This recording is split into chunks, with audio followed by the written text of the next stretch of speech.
You've come back from mental illness. You kind of went off the rails. And I thought you were just partying. When I had heard about it, I thought, wow, guy made a shitload of money, became the heavyweight champion, all the pressure in the press and all the craziness. But it was more than that. It was more than that. I'd suffered with mental health problems my whole life, but I didn't know what it was because I never had no education on the matter. I'd wake up and I think, why did I wake up this morning? This is coming from a man who had everything: money, fame, glory, titles, a wife, a family, kids, everything. But I felt as if I had nothing. I felt there was an empty, gaping hole that was just filled with gloom and doom, and it just was one bad thing happened to me after another. I was depressed as depressed could be on a daily basis. And I'm thinking, why am I feeling like this? I don't have no reason to feel like it. Some people will say, oh, well, it's attention seeking or whatever. But unless you've experienced what I'm saying, it's sort of impossible to understand where I've been or where I've come from.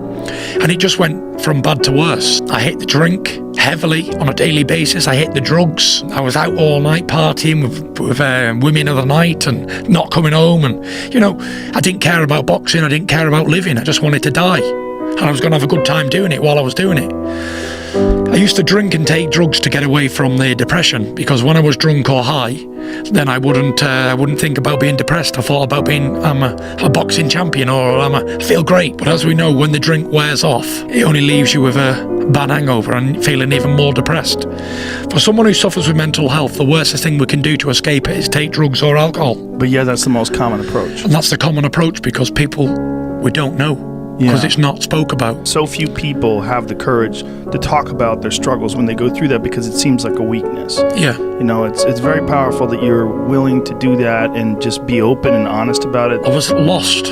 I was almost like I didn't have anything more to do in my life. I was making everybody's life a misery. Everybody who was close to me was pushing away. Nobody could talk any sense into me at all. I'd go very, very, very low at times, very low. And I'd start thinking all these crazy thoughts and this, that and the other. And I was in my car and there's a strip of the highway where I am. And at the bottom of about a 5-mile strip, there's a massive bridge that crosses the motorway. And I knew that. And I got the car up to 190 miles an hour. I was heading towards that bridge, and I didn't care what no one was thinking. I didn't care about hurting my family, me career, people friends, anybody. I didn't care. I didn't care about nothing. I just wanted to die so bad. I give up on life. And just as I was heading towards that bridge at 190 in this Ferrari, it had crushed like a Coke can, by the way, if I'd have hit it. I heard a voice say, no, don't do this, Tyson. Think about your kids. Think about your family and your little boys and girls growing up with no father. And everyone's saying your dad was a weak man. He left yous. He took the easy way out because he couldn't do anything about it. And before I turned into the bridge, I pulled on the motorway and I was shaking. I could feel myself shaking, and I pulled over and I was all nervous and didn't know what to do. I was frightened and I was so afraid. And I thought, that day, I'll never, ever, ever try or think about taking my own life ever again. When you lose control of your own mind, you're in a bad place. I know it affects so many people in so many different ways. And it's a silent killer. So many people take their lives on a daily basis through mental health problems. And others look at them and say he was a weak person or she was a weak person. Well, not weak. You just need help. I went and got help from a psychiatrist. She said he is not to be trusted alone. He's an imminent death risk. That's the highest level of suicide risk that she'd ever assisted. And she said, without his faith, he would have been dead a long time ago. But she said faith alone ain't going to hold him, because that's going to break. And once that goes, he's done. So that put my dad's life terror as well, because he was checking up on me all the time. He wanted to be with me 24/7. He was even sleeping in my house with me, a married man with 4 kids. I was in a right state. I just